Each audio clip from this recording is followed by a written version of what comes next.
अल्हम्दुलिल्लाह नहमदुहु व नस्तईनुहु व नस्तगफिरुहु व नु'मिनु बिही व नतवक्कलु अलैहि व नऊज़ु बिल्लाहि मिन शुरूरि अनफुसिना व मिन सय्यिआति अअमालिना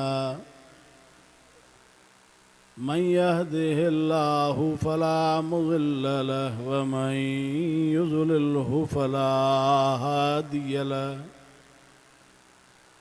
व नशहदु अल्ला इलाहा इल्लल्लाहु वहदहु ला शरीक लहु व नशहदु अन्न सय्यिदना व मौलाना मुहम्मदन अब्दुहु व रसूलुहु अम्मा बाद फ़अऊज़ु बिल्लाहि मिनश शैतानिर रजीम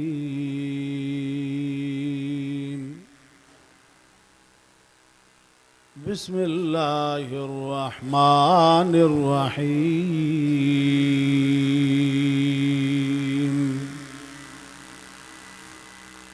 फ़कैफ़ तत्तक़ून इन कफ़रतुम यौमन यजअलुल विल्दान शीबा अस्समाउ मुन्फ़तिरुम बिहि कान वअदुहु मफ़ऊला इन्न हाज़िही तज़किरतुन फ़मन शाअ अत्तख़ज़ इला रब्बिही सबीला सदक़ल्लाहु मौलानल अज़ीम व बल्लगना रसूलुहुन नबियुस सादिक़ुल अमीन व नहनु अला ज़ालिका लमिनश शाहिदीन वश्शाकिरीन वल्हम्दुलिल्लाहि रब्बिल आलमीन इन्नल्लाह व मलाइकतहु युसल्लूना अलन नबी या अय्युहल्लज़ीना आमनू सल्लु अलैहि व सल्लिमू तस्लीमा अल्लाहुम्मा सल्लि अला सय्यिदिना मुहम्मदिन नबिय्यिल उम्मी व आलिहि व बारिक व सल्लिम अदद कुल्लि मालूमिन लक दाइमन अबदा। मुझा अजीज दोस्तों भाइरों, अज जो प्रोग्राम बस सिलसिला दिस्तार फ़ज़ीलत हुफ़ाज़ किराम इन दीनी इदारे जे ज़ेर इंतज़ाम थी रहियो आहे, जंहिंमें तव्हां सां शरीक थिया आहियूं। अल्लाह रब्बुल आलमीन खां दुआ आहे त अल्लाह तबारक व तआला तां असांजी हाज़िरी खे, हिन अचण खे, हिन वेहण खे मंज़ूर ऐं मक़बूल फ़रमाए।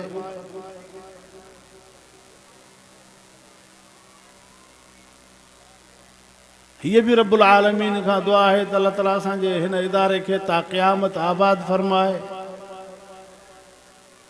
जेके नींगरड़ा फ़ारिग़ थिया आहिनि, जेके बचड़ा फ़ारिग़ थिया आहिनि, अल्लाह ताला उन्हनि जे इल्म में, अमल में, उमिरि में बरकत अता फ़रमाए। अज़ीज़, क़ुरान पाक वॾे में वॾी नेमत उज़्मा आहे, जंहिंखे रब साईं पंहिंजे नेमत सां नवाज़े। वल्लाहु यख़्तस्सु बिरहमतिही मन यशा। अल्लाह तबारक व तआला पंहिंजे बाननि मंझां चूंड कंदो आहे, पंहिंजे बाननि जी, जंहिंखे पंहिंजे रहमत सां नवाज़ींदो आहे। के माण्हू काथे कमु करनि था, के माण्हू काथे, के माण्हू कहिड़ी जाइ ते, के माण्हू कहिड़े हंध ते। मुंहिंजे हज़ूर फरमायो सल्लल्लाहु अलैहि वसल्लम फरमायो ख़ैरुकुम मन तअल्लमल क़ुरआन व अल्लमहु कमा क़ाल रसूलुल्लाह सल्लल्लाहु। फरमायो मुझे उम्मत में भला हुआ है जेके कुरान सिखनि था, ॿिया सेखारनि था। फरमायो भला ये है।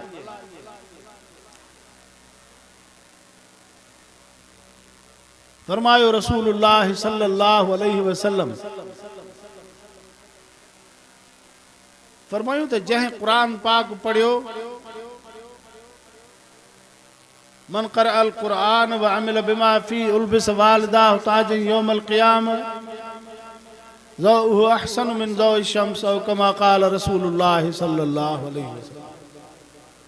फरमायूं जंहिं क़ुरान पढ़ियो ऐं क़ुरान ते अमल करे ॾेखारियईं अहिड़े शख़्स जे पीउ माउ खे ख़ुदा क़यामत जे ॾींहुं ताज पाराईंदो जंहिं ताज जी रोशनाई हिन दुनिया जे सिज खां वधीक हूंदी। इहो वॾो एज़ाज़ उन माण्हूअ जे वालिदैन खे मिले थो। दुनिया जे अंदरि वाहिद इहा ई तालीम आहे जंहिंजे हासिल करण सां उन जे पीउ माउ खे एज़ाज़ मिले थो। पोइ पाण फरमायूं त छा उन माण्हू जे बारे में तव्हांजो ख़्यालु आहे जंहिं ख़ुदि क़ुरान पढ़ियो ऐं अमल कयो उनखे रब तबारक व तआला केॾे वॾे मर्तबे सां नवाज़ींदो। हे उन जे वालिदैन खे एज़ाज़ मिले। इहो बचिड़ो जेको क़ुरान पढ़ियो इहो पंहिंजे वालिद जे क़ब्र ते वञी छड़ो 3 दफ़ा कुल अल्लाह शरीफ़ पढ़ंदो त अल्लाह ताला उन जे पीउ खे या माउ जे क़ब्र ते वञे त उनखे अल्लाह ताला सॼे क़ुरान जो ख़त्म जो सवाबु पहुचाए थो। या इन क़ुरान पाक जी तालीम जी ॾिसो केॾी बरकत आहे।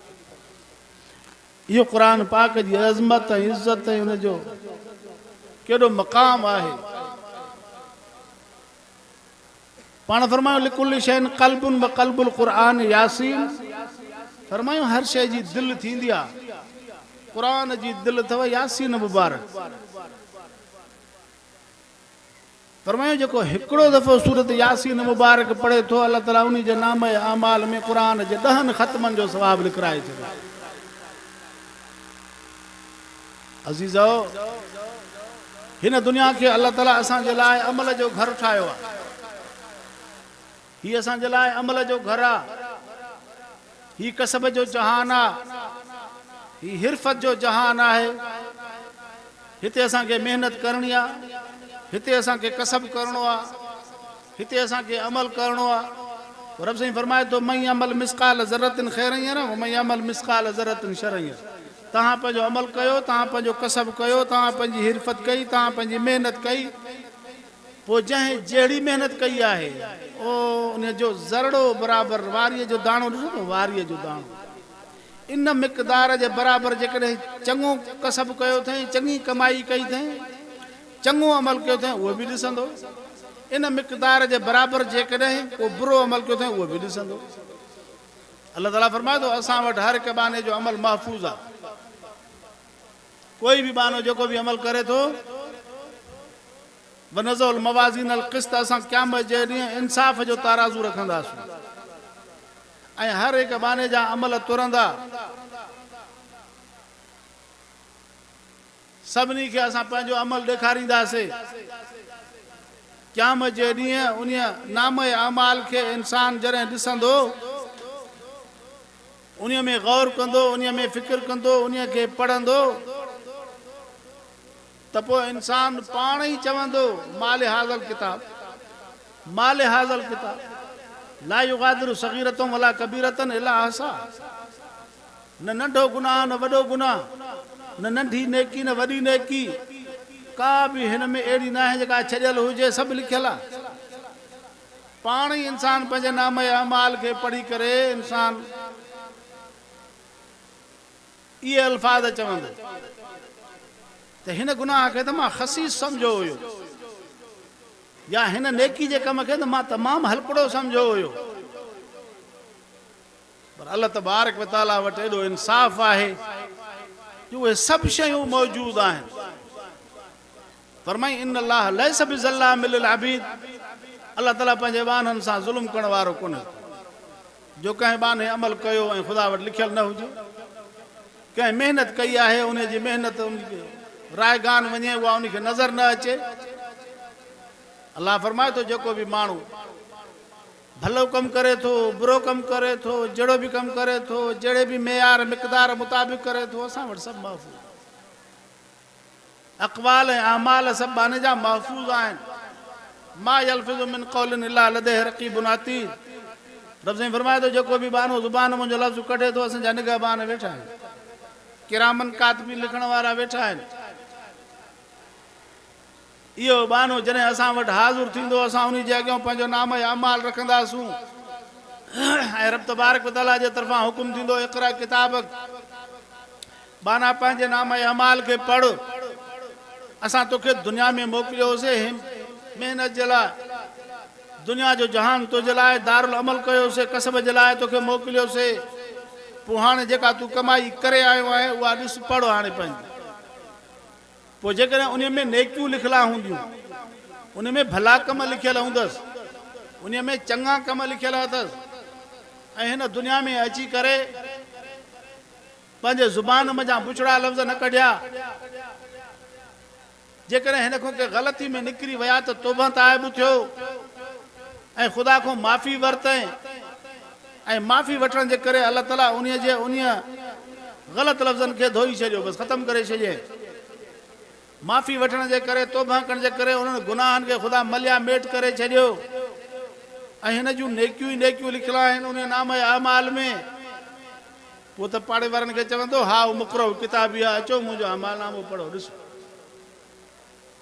पर जेकॾहिं हिनखे तौबा जी तौफ़ीक़ न थी, हिन जूं बुछड़ायूं वधी वयूं, हिन जा फिस्को फुजूर वधी विया, हिन जो नाम अमाल सॼो गुनाहनि सां कारो थियल, पोइ क़यामत जे ॾींहुं पंहिंजे नाम अमाल खे ॾिसंदो, पोइ उन ॾींहुं परे पियो भॼंदो। यौम यफ़िरुल मर्उ मिन अख़ीहि व उम्मिहि व अबीहि व साहिबतिहि।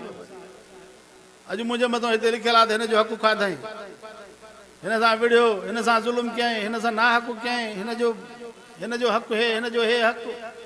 पोइ परे पियो भॼंदो त मथां को अची हिते को पुटु बीहे, मथां घरवारी बीहे, मथां घरवारी चवंदी मथां मुड़ुसु बीहे, मथां औलाद चवे मथां अबो अची मथां बीहे त बाबा तूं मुंहिंजो हक़ खाधो। ईअं मथां अज़ीज़ क़रीब रिश्तेदार सभई अची मुंहिंजे मथां अची बीहनि, पोइ परे पियो भॼंदो। पोइ पंहिंजे नाम अमाल जे करे जॾहिं उहो माण्हू सम्झंदो त हाणे मां नथो बची सघां, पोइ अल्लाह तबारक व तआला खे चवंदो त साईं ही परायो नाम अमाल मुंहिंजे गर्दन में विधो वियो आहे, मां इहे अमल कोन कया, ही अलाए कंहिंजो नाम अमाल मुंहिंजे हवाले कयो वियो। दुनिया में त माण्हू कोर्ट में कूड़ हणी पंहिंजो पाण बचाईंदा आहिनि, पोइ सम्झंदो त आख़िरत में बि ईअं ई थींदो। अल्लाह तबारक व तआला फरमाईंदो असां तोखे बि ॿुधूं था, तुंहिंजी इन ॻाल्हि खे त हे तुंहिंजो नाम अमाल कोन्हे, चवंदो न साईं हे अमल तूं न कया आहिनि, चवंदो न साईं हे बुछड़ायूं, हे बुरायूं, हे ॻाल्हि, हे पंध, हे हिते हे कयो थी, हे कयो थी, सॼो लिखियलु आहे न साईं, सफ़ा न करे बीह रहियो। पोइ अल्लाह तबारक व तआला फरमाईंदो चङो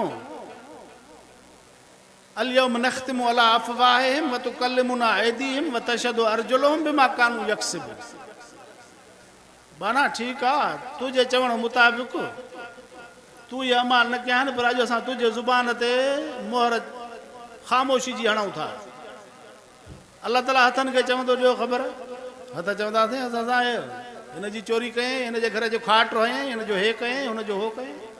पेर चवंदा असां सां हिन ॾे पंधु करे वियो, हिते असां सां हे कमु बुछड़ायूं कयईं। कन चवंदा असां सां हे ॿुधईं, ज़ुबान चवंदी, ज़ुबान त ख़ामोश हूंदी, अखियूं चवंदियूं हराम रे निहारे। अहिड़े नमूने सां इंसान जी सॼी इहा वजूद ई ॻाल्हाईंदो। हदीस में अचे थो त इंसान जी उघड़ बि ॻाल्हाईंदी त हिन मूंखे हराम में इस्तेमालु कयो। उहो ज़मीन जो टुकड़ो जंहिं ज़मीन जे टुकड़े जे मथां हिन गुनाह कयो, उहो ज़मीन जो टुकड़ो बि शाहिदी ॾेई वेंदो।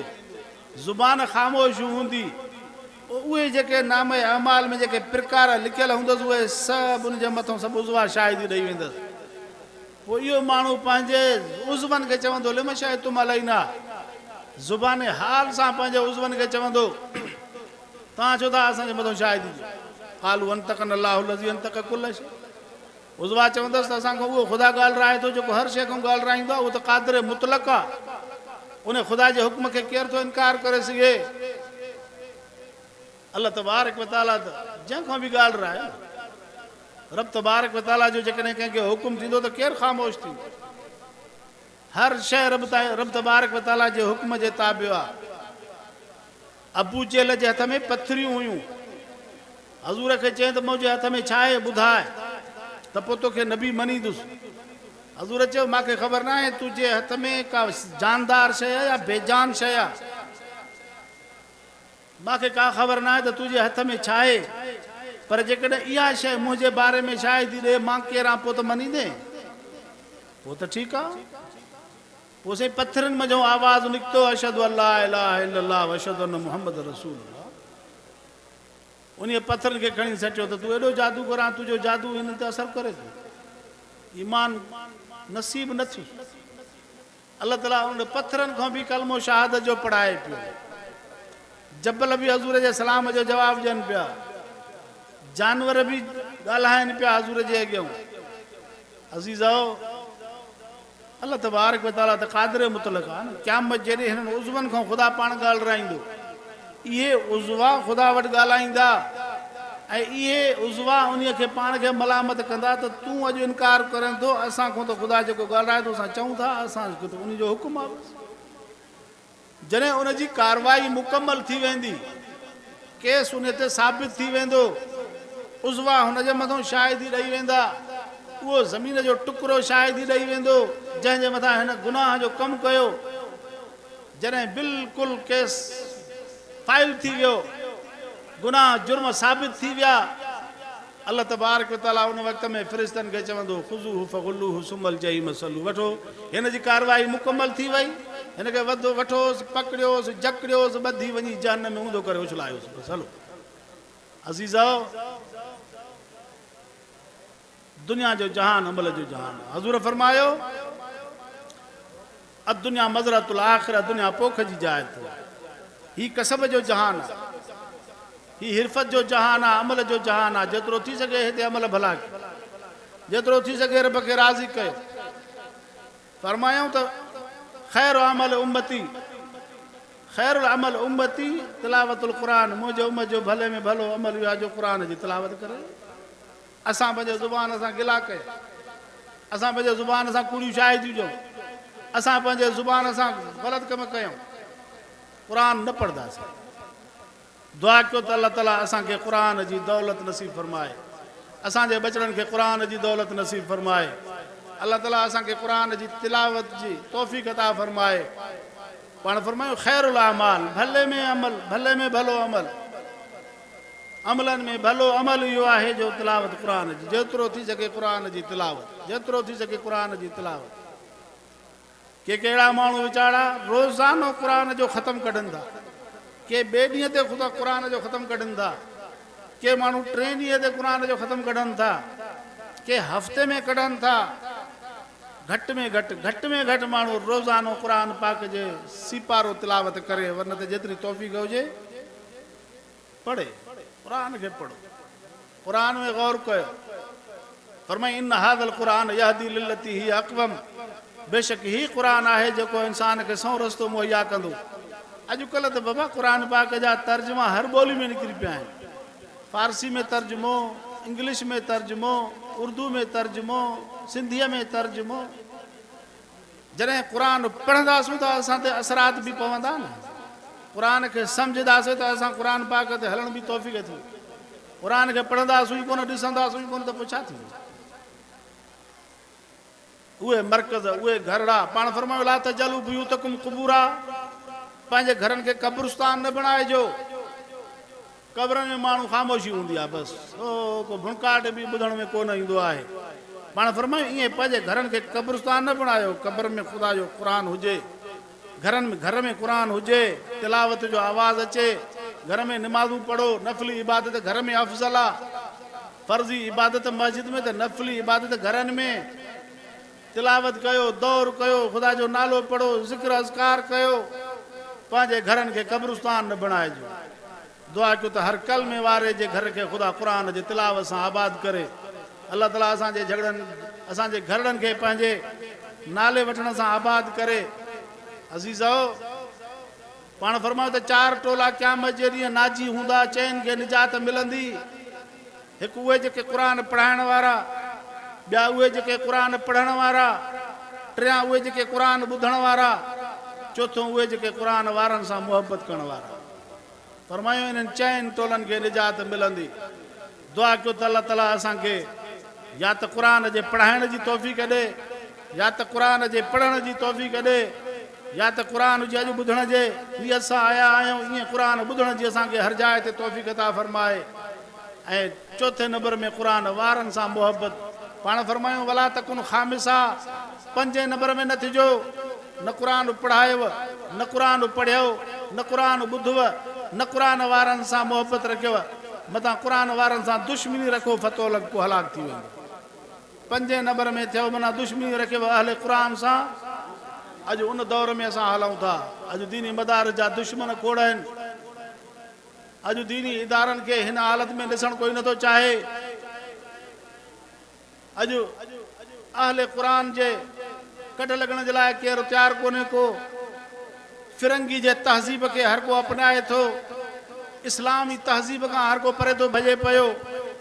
यहूदी नसारा जी इहा साज़िश आहे त हिन मुल्क जे अंदरि मुस्लमानियत जो नालो हुजे, बाक़ी मुस्लमान इस्लाम जे तहज़ीब ते न हले, क़ुरान जी तहज़ीब क़ुरान जी तालीम न हले। इहे इदारा ख़तमु थियनि।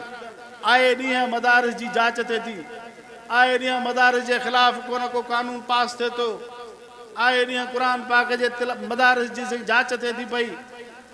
अचनि था इदारनि वारा, बाबा घणा आलिम आहिनि, केरु चंदो ॾिए थो, केरु छा थो करे, हे छा आहे, हे छा आहे।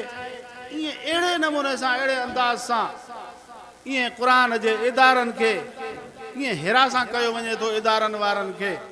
ऐं जेकॾहिं को माण्हू वीचारो चङी भली रक़म ॾिए थो, उन खे वञी सताइनि था, ॾिसनि था, रिकॉर्ड ॾिसनि था, बाबा कंहिं माण्हू एतिरा, बाबा तूं इहे पैसा काॾों आंदा, फलाणे ॾिना, वरी उन वटि पहुचनि था, हे तुंहिंजी इनकम काॾों आई, हेतिरा पैसा तूं छा काॾों आमदनी कई, इहे पैसा तूं काॾों आंदा, या आमदनी कीअं थी, छा थियो, टैक्स घणी ॾींदो पियो। उहे माण्हू वीचारा जेके अॼु दीनी इदारनि सां ताउन करनि था न, उहे चवंदा नालो न लिखो, रसीद बि न ॾियो, बसि काई ज़रूरत न आहे, मदरसे में ख़र्चु कयो, बसि इहे तालिबनि ते ख़र्चु कयो, असांखे रसीद जी ज़रूरत कान्हे का। इहे रसीद वठंदा, वरी इहे रसीद ॾिसंदा, छो त अहले मदारिस जे मथां एॾो वॾो इहो इम्तिहान, इहो सिर्फ़ु हिरा सां करिणो आहे। इहो सिर्फ़ु माण्हू दीनी मदारिस जे हलाइण वारनि खे ईअं मायूस करिणो आहे, उन्हनि जी ज़हन शिकनी करणी आहे। अज़ीज़ो, अलाह जो क़ुरान हलंदो, अलाह जो क़ुरान हलंदो। रब साईं फरमायो इन्ना नहनु नज़लना ज़िक्र व इन्ना लहू लहाफ़िज़ून। हिन क़ुरान खे असां नाज़िल कयो अथसीं, असां हिन जी हिफ़ाज़त कंदासीं। जेसि ताणी ख़ुदा चाहींदो इन क़ुरान जी हिफ़ाज़त थींदी रहंदी, इदारा हलंदा रहंदा। हे दुनिया वारा छा बि करनि, कहिड़ो बि वञी करे पंहिंजो कानून पास करनि, कुझु बि न करे सघंदा जेसि ताणी ख़ुदा चाहींदो। इदारा बि हलंदा, क़ुरान बि हलंदो, आलिम हाफ़िज़ पैदा थींदा रहंदा। अॼु बि तव्हांजे साम्हूं अल्हम्दुलिल्लाह हिन इदारे में जी इहा तालीम पढ़ी करे छोकिरा निगड़ा हाफ़िज़ थिया आहिनि। ईअं साल ब साल असांजे मुल्क जे अंदरि हज़ारनि जी तइदाद में क़ुरान जा हाफ़िज़ पैदा थियनि था, क़ुरान जूं हाफ़िज़ानियूं पैदा थियनि थियूं, क़ुरान जा आलिम पैदा थियनि था, ऐं क़ुरान जूं आलिमियानियूं पैदा थियनि थियूं। अज़ीज़ो, असांजे मथां इम्तिहान त ईंदो, आज़माइश त ईंदी, दुनिया इम्तिहान जो घर आहे। पोइ जेको माण्हू अलाह सां सचो थिए थो, दीन सां सचो थिए थो, पैगंबर सां ताल्लुक़ क़ाइमु करे थो, अहले क़ुरान सां ताल्लुक़ क़ाइमु करे थो, इन खे यकीनन ख़ुदा वटि इज़त ऐं निजात मिलणी मिलणी। बसि दुआ कयो त अल्लाह तबारक व तआला असांजे इदारनि खे हिफ़ाज़त में रखे, असांजे मुल्क ऐं मिलत जी हिफ़ाज़त फ़रमाए, दुश्मननि जे बदचालुनि खां ऐं उन्हनि जे साज़िशुनि खां असांखे महफ़ूज़ रखे। ऐं अल्लाह तबारक व तआला असांजा जेके निंगरड़ा फारिग थी करे निकिरनि था, ख़ुदा उन्हनि खे दीन जो मुजाहिद बणाए, ऐं अल्लाह ताला उन्हनि खे मज़ीद हिन इल्म जे पहुचाइण जी ॿियनि ताईं तौफ़ीक़ अता फ़रमाए। ऐं तव्हां असां समूरनि खे इन्हनि दीनी इदारनि सां ताउन ऐं ताल्लुक़ क़ाइमु करण जी तौफ़ीक़ अता फ़रमाए। आख़िर दावाना अनिल हम्दुलिल्लाहि रब्बिल आलमीन। जल्दी नाला खणो।